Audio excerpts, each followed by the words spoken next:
Martineau. Toi là. Ça va faire. J'ai déjà essayé d'expliquer ça. À un moment donné, pouvez-vous régler ça? La rencontre de Richard Martineau. Salut Richard, encore fusillade aux États-Unis. Hein? Fusillade à Baltimore dans une université. Écoute, l'université de Morgan State dans Baltimore, 5 blessés, OK? Les gens se sont tirés dessus, 5 blessés. C'est pas la première fois. En 2022, il y avait une fusillade à la même université où il y avait quelqu'un qui a été tué. Et en 2021 aussi, il y avait une fusillade. Et là, écoute, ils sont arrivés avec une idée fantastique. Alors, la direction de l'université a fait une conférence de presse. Ils vont construire un mur autour de l'université pour pas que les étudiants puissent entrer sur le campus, OK? Un mur. Comme on est en train de construire, parce que tu as vu que Joe Biden, il a dit qu'il va lui aussi aider à construire le mur entre les États-Unis À et la le frontière Mexique. du Mexique. Donc, parce que le problème, Alexandre, c'est pas la prolifération des armes à feu. Non. C'est l'accès à l'école. Ben oui.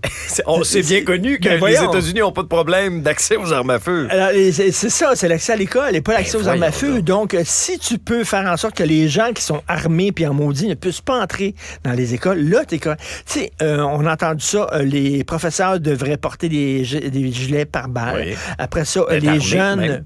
Devrait même arriver avec préparé avec des genres de cartables qui pourraient leur servir de bouclier.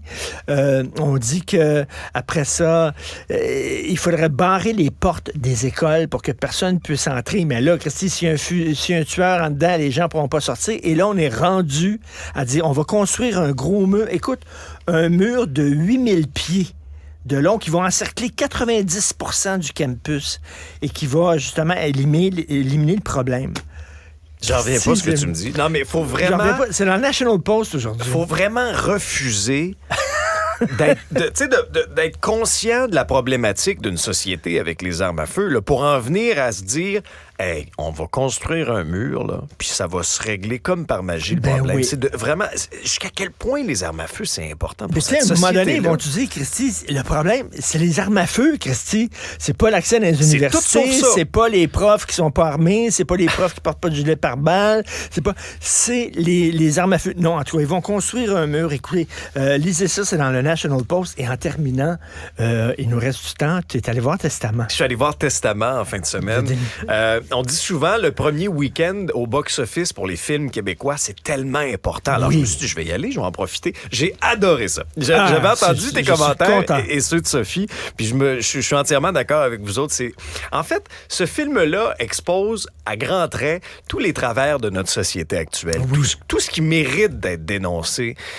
Tout ce qui mérite d'être dénoncé est dans ce film-là, les contradictions du mouvement woke. Écoute, c'est un petit bijou. J'ai un ami qui me dit, il y a trop d'affaires dans le film, il vise trop large. C'est ce que j'ai aimé. Oui. C'est comme un genre de package, de résumé de tout ce qui nous énerve et tout ce qui nous... Tu sais, ça fait du bien. Tu regardes ça, tu dis, enfin, Christy, quelqu'un... Puis moi, j'en reviens pas. Il y a des gens qui disent, c'est épouvantable, ce film-là, c'est irresponsable. Tu sais, Christy, il y a un film...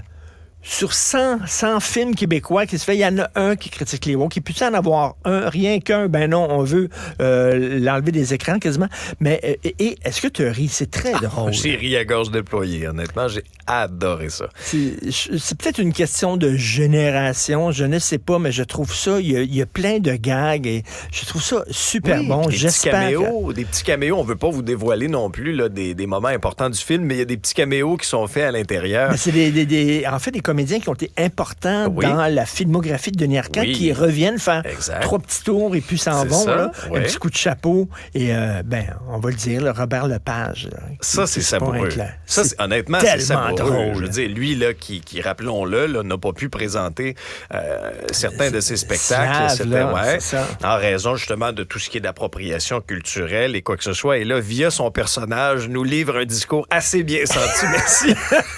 J'ai vraiment aimé ça, c'est à voir. Je suis hyper content que, écoute, ça a l'air que ça fracasse, ça marche très, très bien, là, au box-office. Les gens sont allés. Si vous n'êtes pas allés, allez-y vraiment.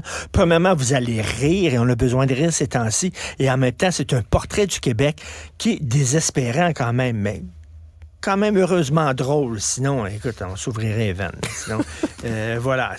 Donc, Testament, allez voir, je suis content d'aller voir ça. Ah oui. Merci, Richard. Merci. Salut. Merci à vous d'avoir été à l'écoute de l'épisode d'aujourd'hui. À très bientôt, j'espère. D'ici là, portez-vous